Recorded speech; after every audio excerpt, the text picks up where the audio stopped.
This here is the new 4th generation BMW X3, and not surprisingly it is bigger and it packs in more tech and features than the car it replaces. Also not surprisingly, its design isn't something that you're going to get used to in a day. But get past these flared nostrils and the blocky simplistic design lines and the X3, the new X3 is actually quite likable. Here then is what is good about the car, what's not so good, and of course all the specifications and feature details about the new X3.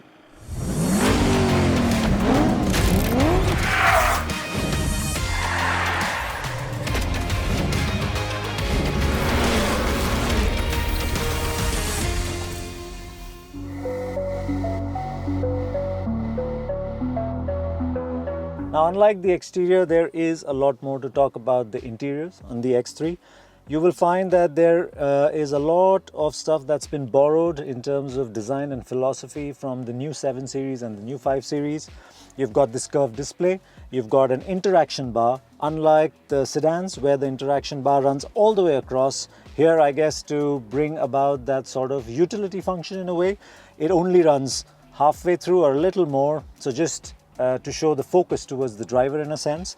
But you get this new center console area where the lighting continues, and this is actually a very nicely thought out one because your phone remains vertical. This is a wireless charging thing. You've got cup holders here, and the controls for your shifter, your iDrive, again, are very similar to what you get on the 5 and the 7. Apart from the design, the seating ergos and the overall comfort, operability of switches, all of that is well sorted and something that you'd expect in the X3. What you wouldn't want in the X3, or what you wouldn't expect, and it is there on this new car, is the quality of plastic. Now, yes, this car does employ recycled materials for things like on the seat and as for the dashboard top, but the black plastic everywhere is just a little cheap looking for the price and the segment that the X3 is going to be in. And in the older X3, we've actually seen better material. So that's a little disappointment. I don't know whether that will change when the car comes to India, but for now, this is one downside of the car. The steering is new. It is now a 2-spoke design and it isn't exactly round. BMW quite unimaginatively calls it a polygon trim. But the controls on the steering remain intuitive and have haptic feedback. In fact, the feel of quality and operability across the cabin is what you'd expect in a premium SUV. Well engineered, solid, and nice to use. Furthermore, to do its bit for the environment, BMW has opted for recycled materials for its seats and dashboard instead of leather. And there lies an issue. The look and feel of the black plastic at places and of the other recycled materials employed feel cheap and underwhelming. With leather and metal finishes, it would certainly have looked richer than it does now.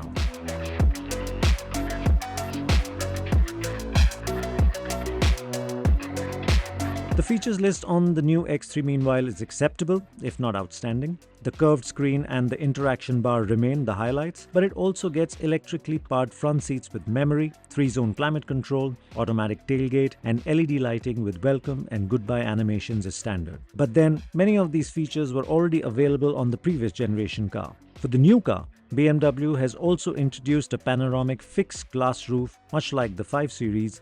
It's got sun blinds for the rear passenger, head-up display, a high-end sound system, adaptive lighting, and seat cooling. But these are all offered as optional extras.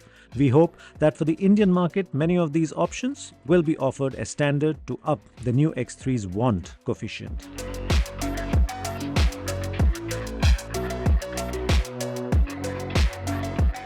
Now, the new X3 has grown in size in terms of length and width, but the wheelbase essentially remains the same.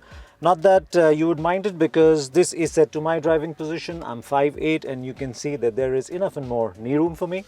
Similarly, headroom, even though it's got a fixed glass roof, and I think that liberates a little more room instead of moving sunroof, which might need some space. So it gives you a great sense of space, feeling of space, along with this huge window, and it also leaves enough room.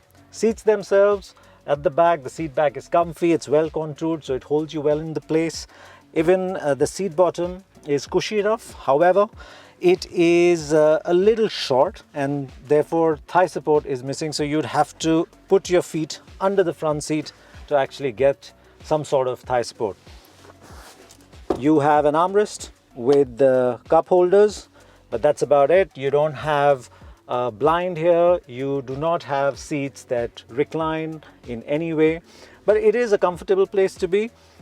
However, the pricing really will decide whether it's enough or not.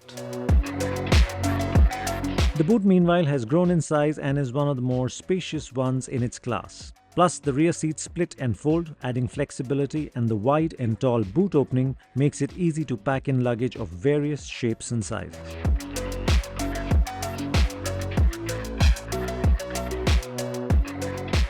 Currently, the X3 is only offered as the 20D with a 4-cylinder 2-litre diesel in India. The 2-litre petrol under the 30i guise was discontinued a year or so back. The 30i will not come back with the new X3 in India. Instead, we will get the 2-litre petrol but as the 20, while the 20D will continue. The X3 20D remains a 2-litre diesel. It gets a 48-volt mild hybrid system which can push its max power and torque ratings to 197 bhp and 400 Newton meters respectively. The petrol too gets the 48-volt system and now makes 206 bhp and 330 Newton meters of peak torque. Both engines are mated to an 8-speed torque converter automatic. There will also be an inline 6-cylinder diesel that will join the X3 engine lineup sometime next year. However, this engine will not make it to the Indian X3 lineup. We will, however, get the M50 turbo petrol with 400 bhp and revised suspension and styling inlays in limited numbers. The M50 should elevate the new X3 as the default choice in its class among the enthusiast set of buyers.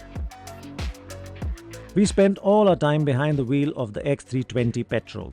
It is an engine that offers strong, low and mid-range drivability but isn't the most enthusiastic or enjoyable at higher revs. Now, 200 plus bhp is more than adequate for daily driving and highway cruising, as the X3 never felt slow or underpowered or lacking on German autobahns or on its winding inside roads. But if you want a quick turn of speed at will, or a throaty growl from its engine or exhaust, or even effortless 3-digit speed overtake maneuvers, the 2-litre petrol won't get your juices flowing. The engine is otherwise refined and the 8-speed automatic is seamless and alert to use. Plus, the boost function gives a perceptible pep to the X3's performance when you have the throttle pedal floored. In terms of ride and handling, the X3 we drove came with adjustable dampers, plus given that German roads are a lot smoother than ours, the X3 felt pliant, comfortable and well absorbent on the drive. Even in terms of handling, especially given the heft and proportions it carries, it felt reasonably agile. If anything, it could do with more steering feel, though the steering response and gearing felt par for the course.